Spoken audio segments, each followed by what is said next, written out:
सिउली महिलारिखौ जों देरहाहोगोन। सिउली महिलारि जिन्दाबाद।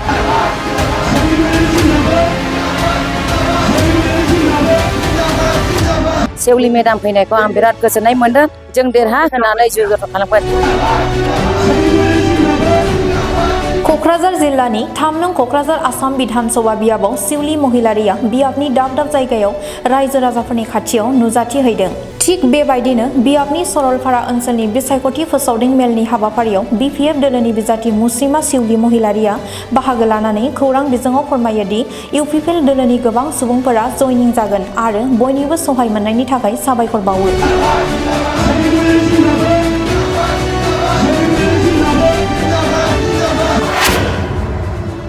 इउपिपिएल सोद्रोमाफोरा सिउली महिलारिखौ देरहासार खालामनो मदद होफैयो।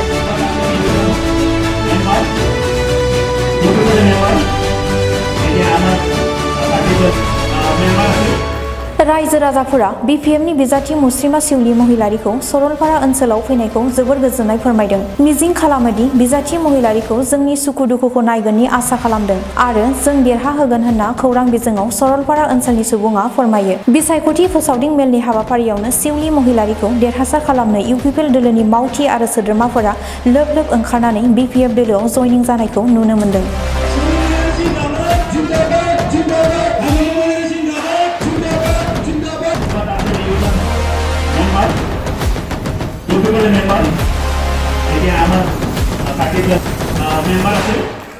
बिपुल सहारि मोनदों, बयनिबो सापर्ट मोनदों, माने साननायनिख्रुइ बांसिन सापर्ट मोनदों आरो आं रायजोखौ रोजा रोजा साबायखर बावो।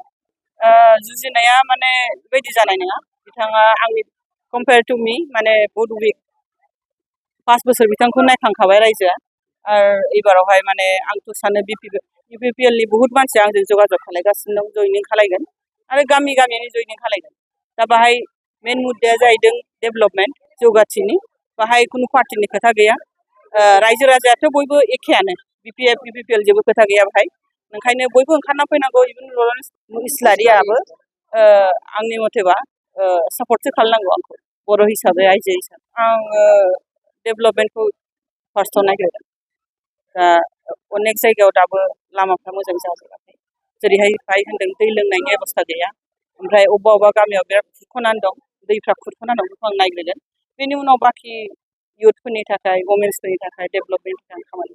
प्राइमारि उमेशनिफ्राय बुंदों आङो।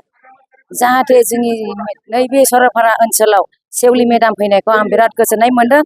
आरोबाव जों हाजासे सिउली मेडामखौनो जों साबायखर होयो। मानोना जोंनि दुखु सुखुआव सिउली मेडामानो जोंखौ नायगोन आरो जों देरहाहोनानै जयग'थ खालामगोन। जों बेहाय जोंनिल' नङा आरो आदिबासि बर' गासैबो जों जयैनो मिलायनानै जों सिउली मेडामखौनो देरहाहोगोन। जोंनि नांगौ मानिखौ सिउली मेडामानो जोंखौ सुफुंगोन। मानोना जोंनि बिपिएफ सरकार फैनायजों लोगो लोगो जोंहा बिराद उपकार मोनदों। आरोबाव जों जाहाथे सिउली मेडामनिफ्राय बांसिनै जोङो वमेन्सफ्राबो बिराद अधिकारखौ मोननानै खामानिफोरखौ मावलांनो हायो। आं बेखौनो साबायखर होयो सिउली मेडामनि सायाव।